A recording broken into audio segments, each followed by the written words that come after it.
Bismillahirrahmanirrahim. Assalamualaikum warahmatullahi wabarakatuh. Waalaikumsalam warahmatullahi wabarakatuh. Hmm. Waalaikumsalam warahmatullahi wabarakatuh. Iya, kabar baik ya semuanya ya.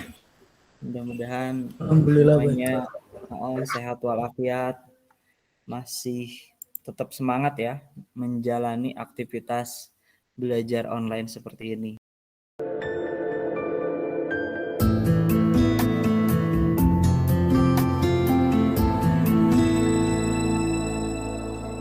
Sudah nampak? Sudah, Pak. Oke, sudah nampak ya. Baik, jadi ini beberapa kesepakatan yang telah kita coba sepakati ya. Jadi kita masuk on time sesuai dengan jadwal jam 9.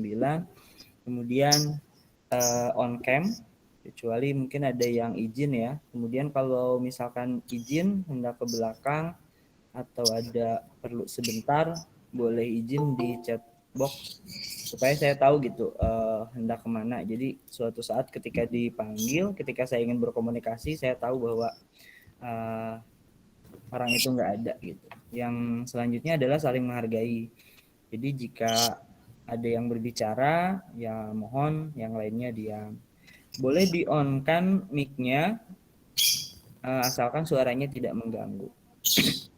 Bisa ya?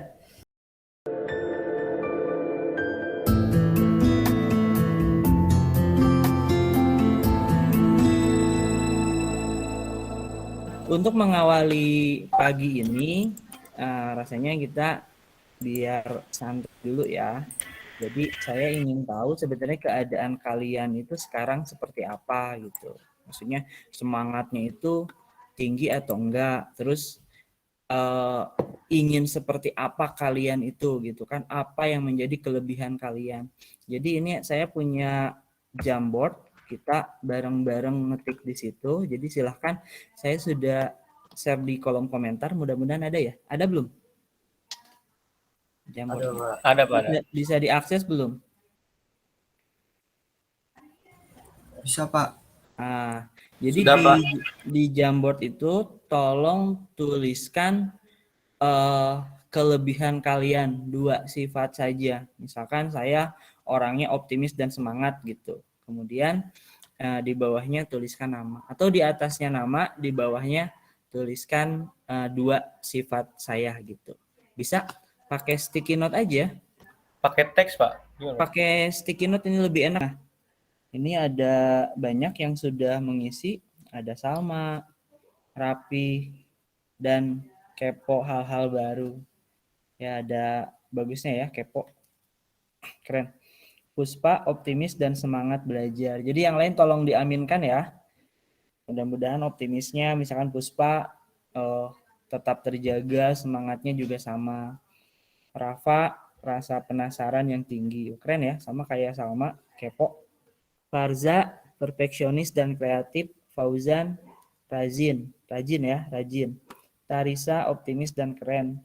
Azka, optimis dan sabar. Najma, semangat dan terus mencoba. Abimanyu, semangat dan optimis.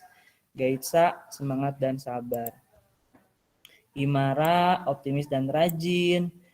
Imelda, sabar dan terus berusaha. Udah itu aja. Faras, optimis dan ingin belajar hal-hal baru. Dan yang lainnya saya pikir punya kelebihan masing-masing ya. Dan mudah-mudahan itu tetap istiqomah gitu, positifnya tetap ada di dirinya gitu. Oke, sekali lagi mudah-mudahan semuanya terwujud ya, hal-hal positifnya mudah-mudahan tetap dijaga. Boleh dong tepuk tangan dulu untuk semuanya. Ya, mudah-mudahan lebih semangat ya menjalani kelas kita pagi ini.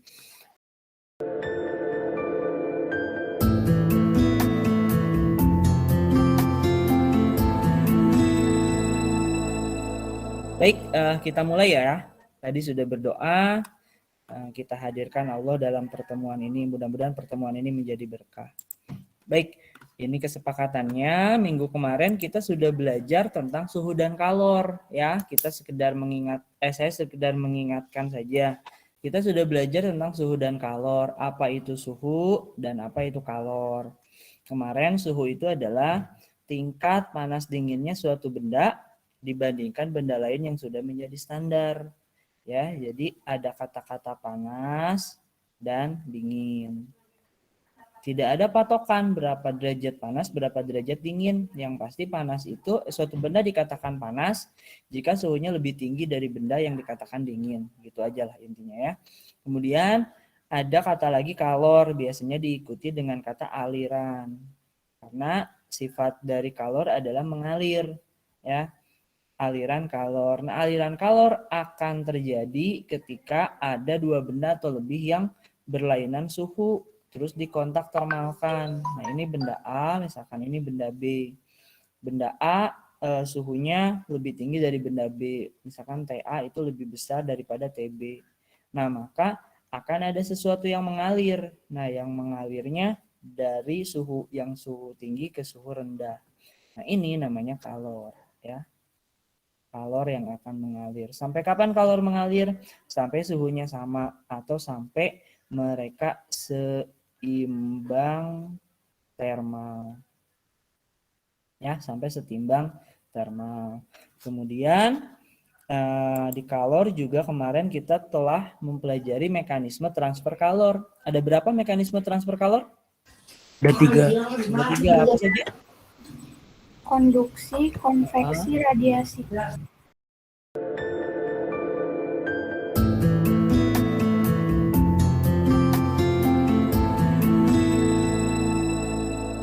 Gasnya. Nah, sekarang ya, kalian coba berkelompok. Kelompoknya yang kemarin. Ya, yang kemarin ada nggak kelompoknya? Halo? Ada, Pak. Ada kelompoknya yang kemarin ya. Jadi kita nanti dikasih waktu 30 menit deh. Tugasnya adalah buatlah sebuah karya mengenai mekanisme perpindahan kalor dan aplikasinya. Ya, jadi konduksi, konveksi, dan radiasi. Tapi dalam bentuk yang berbeda. Jadi kalian bisa bikin artikel, bisa bikin poster, atau media presentasi, atau vlog juga boleh, atau rekaman suara juga boleh. Ya, masing-masing kelompok silahkan bikinnya seperti apa. Jadi ini ada beberapa pilihan. Atau Pak pengen bikin yang lain, misalkan selain yang disebutkan di sini boleh. Yang penting adalah tugasnya itu kalian bikin sebuah karya mengenai mekanisme perpindahan kalor dan aplikasinya. Gitu kan. Ini waktunya 30 menit, kalian berkelompok. Ada pertanyaan nggak? Oke, kalau tidak ada, lebih cepat lebih baik, silahkan kerjakan presentasinya. Silahkan kerjakan tugas kelompoknya. Berkelompok ya. Oke, silahkan. Siapa yang duluan mau presentasi?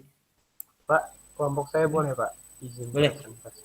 Silahkan, Muhammad Sebentar, Pak. Ihsan, ya. Udah ada belum, Pak?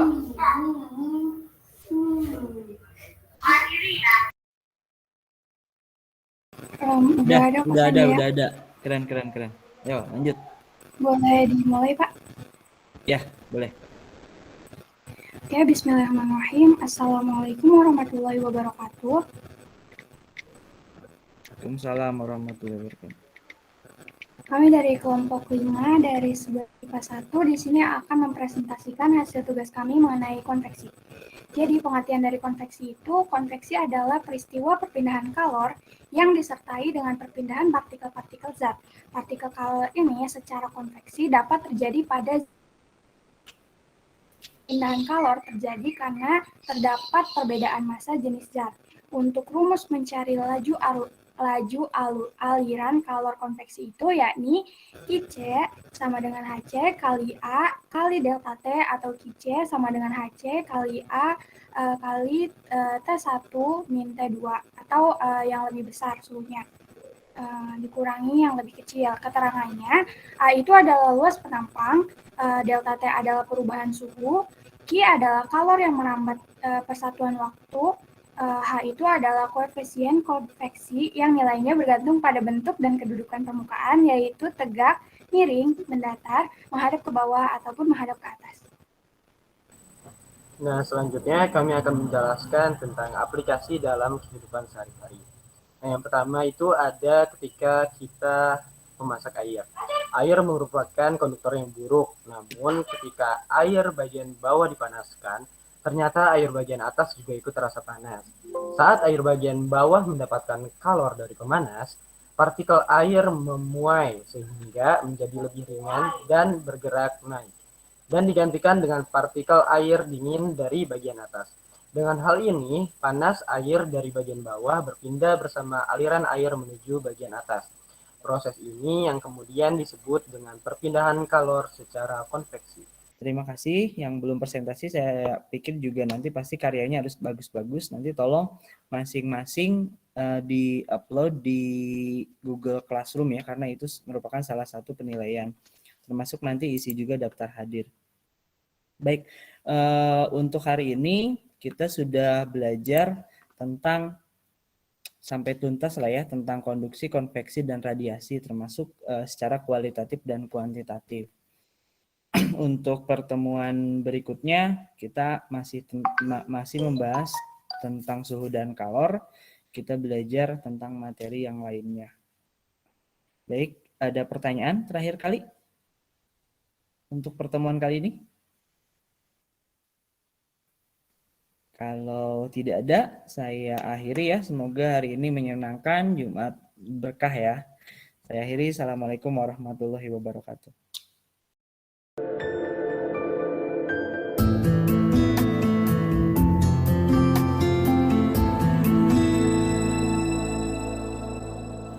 Pendidikan bukan hanya sekedar transfer pengetahuan dari guru ke siswa, tapi lebih dari itu, pendidikan harus bisa menuntun seluruh kodrat yang ada pada diri anak, sehingga anak mencapai keselamatan dan kebahagiaan dalam hidupnya. Ki Hajar Dewantara menyatakan bahwa anak itu ibarat benih. Masing-masing benih itu memiliki karakteristik yang berbeda-beda. Setiap benih harus diperlakukan istimewa sehingga benih itu bisa bertumbuh dengan maksimal. Pun begitu dengan anak. Setiap anak itu harus diperlakukan dengan istimewa dan berbeda-beda. Nah, bagaimana caranya untuk memperlakukan atau memfasilitasi bakat setiap anak? Dalam pendidikan guru penggerak, kita diajarkan materi tentang pendidikan berdiferensiasi. Pendidikan berdiferensiasi memungkinkan guru untuk memfasilitasi bakat setiap anak sehingga setiap anak bisa bertumbuh dengan bakatnya dengan optimal. Proses pembelajaran anak tidak hanya dipengaruhi oleh faktor kognitif saja, tetapi setiap anak harus sadar bahwa ada faktor lain yang mempengaruhi keberhasilan dalam pembelajaran, yaitu faktor sosial emosional. Dalam guru penggerak sendiri, pembelajaran sosial emosional telah dipelajari sehingga selain kita mengembangkan sisi kognitif anak, kita juga mengembangkan sosial emosional dari anak. Kita melatih setiap anak untuk peduli terhadap dirinya sendiri, mengenali dirinya sendiri, serta mengenali lingkungan sekitarnya. Pada pembelajaran kali ini, saya coba menerapkan pendidikan berdiferensiasi serta pendidikan sosial emosional dalam pembelajaran. Di awal pembelajaran, saya mengajak anak untuk mengenali dirinya sendiri, apakah dia semangat sekarang, apakah dia siap untuk belajar. Intinya saya ingin mengetahui kesiapan anak untuk belajar. Kemudian setelah mengetahui kesiapan anak untuk belajar, saya memulai pembelajaran, kemudian diferensiasi mulai diterapkan di sana. Salah satunya adalah diferensiasi konten. Jadi ketika anak hendak mengerjakan tugas, maka anak itu diberikan kebebasan untuk mengerjakan tugas sesuai dengan minat dan bakatnya. Ada yang membuat poster, ada yang membuat vlog, rekaman, ada yang membuat cerita atau narasi.